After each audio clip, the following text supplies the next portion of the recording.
உன்ன மாதிரி 80 கோடி பேர் இந்த நாட்டுல இருக்காங்க. உங்களை திருத்துறது என் வேலை இல்ல. என்ன முதல்ல நான் திருத்திக்கிறேன்டா அப்படின்னு நான் சொல்லுங்க. ஊருக்குள்ள பேசிக்கிறாங்க. சரி, இங்க ஓகே. இன்னொரு முக்கியமான விஷயம், இங்க போலீஸ் பாதுகாப்புலாம் இருக்கா இல்லையா? போலீஸோட கைகள்லாம் கட்டப்பட்டிருக்குன்னு நினைக்கிறேன். போலீசார் மக்கள் தான் சார் எஜமானர்கள். மக்களுக்காக மட்டும்தான் பயப்படணும், வேற யாருக்காகவுமே பயப்படணும்னு அவசியமே கிடையாது.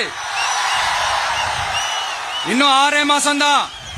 ஆட்சி மாறும், காட்சி மாறும், அதிகாரம் கை மாறும். உண்மையான மக்களாட்சி, மனசாட்சி உள்ள மக்களாட்சி அமையும். அப்ப தெரியும் எல்லாருக்கும் சுதந்திரமும் பாதுகாப்பும் 100% வரும்.